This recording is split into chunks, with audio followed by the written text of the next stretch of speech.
अस्सलाम वालेकुम स्टूडेंट्स। आज हमने डिस्कशन करनी है structure of bacterium. Structure of bacterium क्या होती है कि बैक्टीरिया की स्ट्रक्चर जो है वो क्या है। आज हमने डिस्कशन करनी है स्ट्रक्चर ऑफ बैक्टीरियम।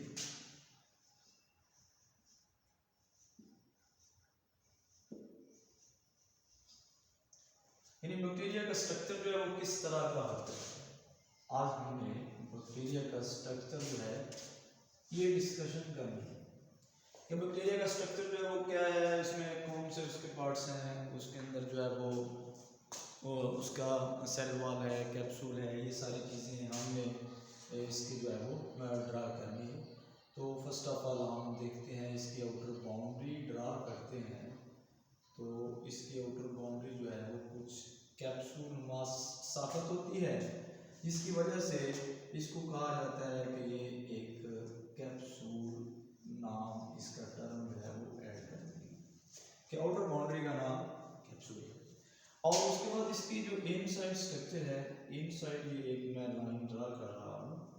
ये लाइन किस चीज़ को शो करती है, ये प्लाज्मा मेम्ब्रेन को शो करती है। लेकिन इन दोनों लाइंस के दरमियान एक टर्म इंडिकेट होती है, वो स्पेस जो है वो किस चीज़ को शो करती है, वो सेल वॉल को शो करती है, वो सेल वॉल को शो करती है।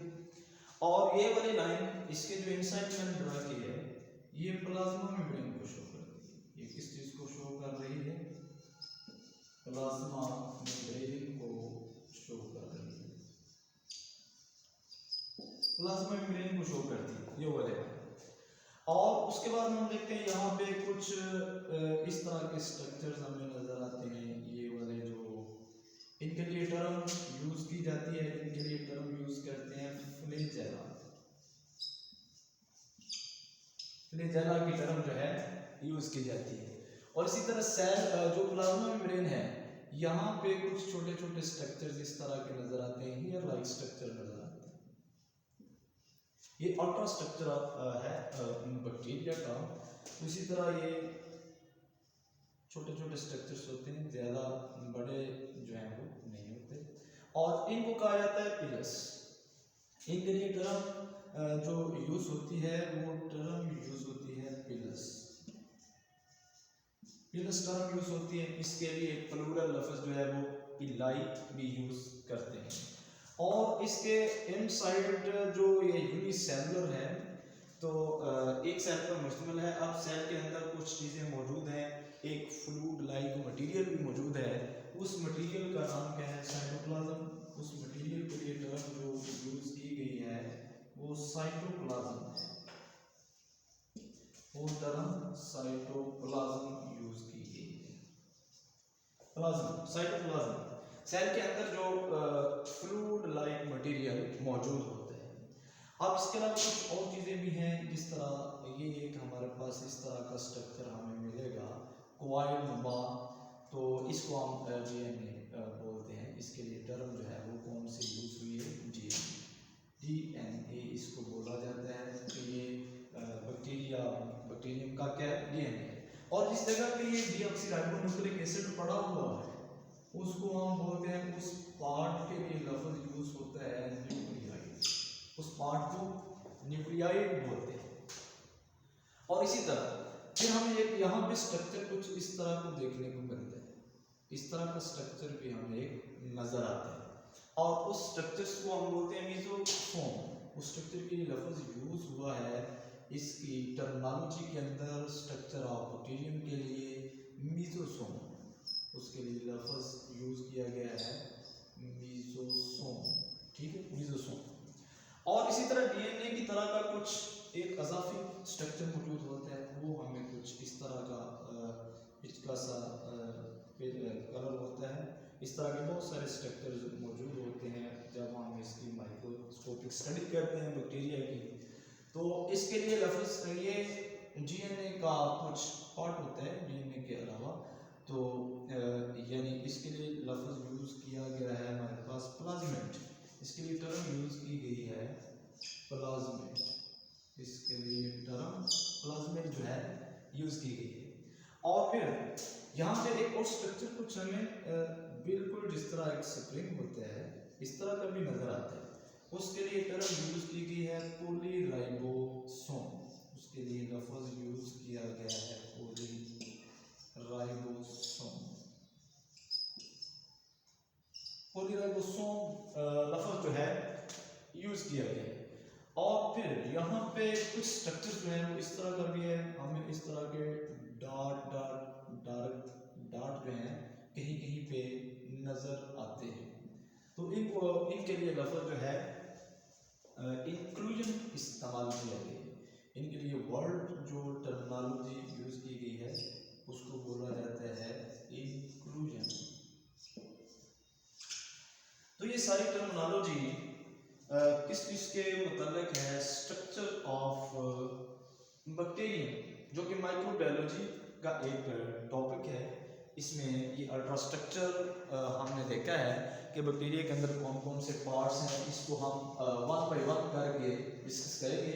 आज जस्ट हमने इंट्रोडक्शन देखना था स्ट्रक्चर ऑफ बैक्टीरियम का, इसको मैं दोबारा से एक्सप्लेन कर देता हूँ। ये आउटर बाउंड्री है, सबसे कैप्सूल है, उसके बाद इसके नीचे सेल वॉल है, फिर आती है सेल प्लाज्मा मेम्ब्रेन, और उसके बाद ये हेयर लाइक स्ट्रक्चर कुछ ज़्यादा जो लेंथी से बने हुए इनको फ्लैजेलम बोलते हैं। फ्लैजेलम सिंगुलर लफ्ज यूज़ किया जाता है।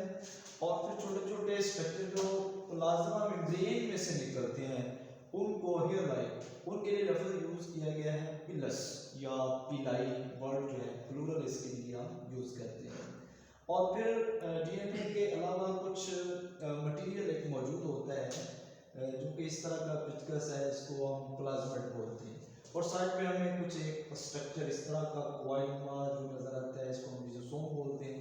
इसी तरह जो एक क्लस्टर की फॉर्म में मटेरियल पड़ा होता है उसको डीएनए बोलते हैं, डीऑक्सीराइबो न्यूक्लिक एसिड, और जिस जगह पे वो पड़ा होता है उसका नाम न्यूक्लियाइड है। और इसी तरह फिर ये एक स्प्रिंग जो स्ट्रक्चर है उसको हम पॉलीराइबोसोम बोलते हैं। फिर एक डार्क से दाग धब्बे से हमें कुछ नजर आते हैं, ये इंक्लूजन्स होती हैं। तो ये सारी टर्मिनोलॉजी है ये एक बैक्टीरिया के मतलब। बैक्टीरिया क्या है? माइक्रो ऑर्गेनिजम्स हैं, और इनके लिए लफ्ज जो है इस्तेमाल किया जाता है कि ये वाले जो माइक्रो ऑर्गेनिजम्स हैं इनको हम क्या कहते हैं? ये यूनिसेलुलर होते हैं। यूनिसेलुलर मतलब एक सेल पर मुश्तमिल। अब ये जो स्ट्रक्चर हमें नजर आ रहा है ये जस्ट एक सेल है, ठीक है? एक सेल के अंदर ये सारी चीजें मौजूद हैं। और फिर इनके लिए लफ्ज जो है वो दूसरा यूज किया जाता है कि माइक्रोस्कोपिक है। जस्ट माइक्रोस्कोप से हम इनको वॉच कर सकते हैं। माइक्रोस्कोपिक, ये माइक्रोस्कोपिक है, जस्ट हम इनको माइक्रोस्कोप से ही वॉच कर सकते हैं। और तीसरे नंबर पे हम इसके लिए लफ्ज जो है वो प्रोकैरियोट यूज करते हैं। जिस तरह यूकैरियोट एंड प्रोकैरियोट। तो प्रोकैरियोट वो होते हैं जो जिसके अंदर नॉट वेल डिफाइंड न्यूक्लियस, मतलब न्यूक्लियस या इसके अलावा कुछ मेम्ब्रेन बाउंड ऑर्गेनेल्स होते हैं जिनके इर्द गिर्द मेम्ब्रेन होती है, कवर होता है, दीवार होती है उनकी। तो वो इस तरह के ऑर्गेनेल इसके अंदर मौजूद नहीं होते। इसके अलावा भी कुछ डिफरेंसेस हैं, लेकिन जो बेसिक जो एक बहुत बड़ा डिफरेंस आता है वो प्रोकैरियोट का आता है कि बैक्टीरिया जो है वो प्रोकैरियोट होते हैं।